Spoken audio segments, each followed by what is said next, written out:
ශ්‍රී ලංකා ඉතිහාසයේ සංස්කෘතික සහ ජනමනස අතර අපූර්ව සම්බන්ධයක් ඇති චරිතයක් ලෙසයි රාවණා රජතුමා හැඳින්වෙන්නේ. ඉන්දියානු රාමායන කාව්‍යයේ දුෂ්ටෙක් ලෙස ඔහු හැඳින්වුවද ශ්‍රී ලාංකිකයන් බහුතරයක් අතර ඔහුව පිළිගැනෙන්නේ වීරයෙකු සහ විශ්වකර්ම හැකියාවන්ගෙන් හිමි පුද්ගලයෙකු ලෙසයි. දිවයින පුරා විවිධ ප්‍රදේශ ආශ්‍රිතව පැතිර ඇති ජනප්‍රවාද ඊට සාක්ෂි දරනවා. ඒ අතරින් මධ්‍යම කඳුකරේ නකල් සංරක්ෂිතය තුළ පිහිටි අපූර්ව භූමි භාගයක් ලෙස පිටවල පතන හැඳින්විය හැකියි.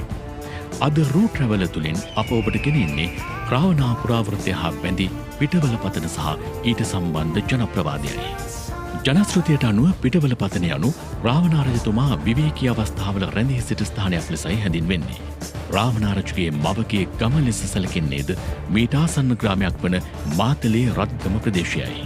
රාවණා රජු විසින් සීතා දේවිය රැගෙන විත් ප්‍රථමයෙන් මේ ප්‍රදේශය ආශ්‍රිතව රඳවා තිබූ බවද ජනප්‍රවාදයේ සඳහන්.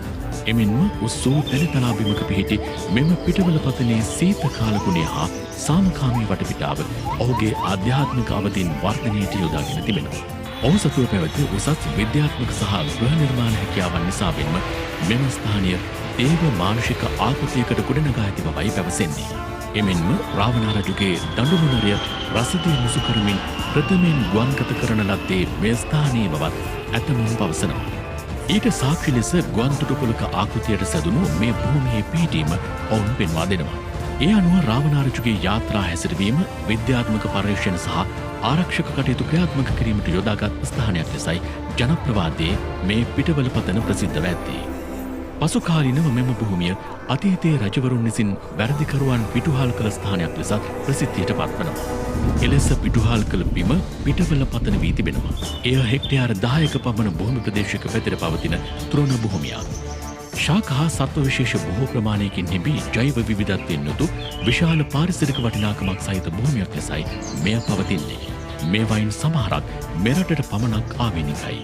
ගැඹුරු කඳු බෑවුමක පිහිටි මෙම භූමිය කුඩා ලෝකාන්තය ලෙසත් හඳුන්වනු ලබනවා.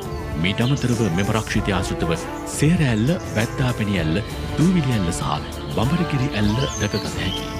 මෙම තැන්න හෝටන් තැන්නට සමාන දේශගුණික සහ පාරිසරික පද්ධතියකින් යුක්තයි. පිටවල පතන රාවණාගේ විවේකී ස්ථානයක් ලෙස හෝ ජෛව විවිධත්වයෙන් යුත් ස්ථානයක් ලෙස සොබාදහමට සහ ඉතිහාසයට ඇලුම් කරන්නන්ට වටිනා ස්ථානයක්. එමෙන්ම මෙය ශ්‍රී ලංකාවේ සංචාරක කර්මාන්තයේ ප්‍රවර්ධනයට යොදාගත හැකි බෙහෙවින් වටිනා සම්පතක්. පිටවල පතන හා රාවණා අතර සම්බන්ධ ජනප්‍රවාද ලාංකික සංස්කෘතියේ අභිමානවත් අංගයක්. මෙවැනි කතා සත්‍ය වශයෙන් තහවුරු නොවද එමගින් අපට ජනිත වන්නේ අපගේ පාරම්පරික දැනුම, සංස්කෘතික උරුමය සහ ලාංකිකත්වය පිළිබඳ හැඟීමකුයි. එම නිසා එවැනි ස්ථාන සහ ඒවා හා බැඳී ඇති ජනශ්‍රුති මතු පරපුරට උරුම කර දීම වත්මන් පරපුර සතු වගකීමක්.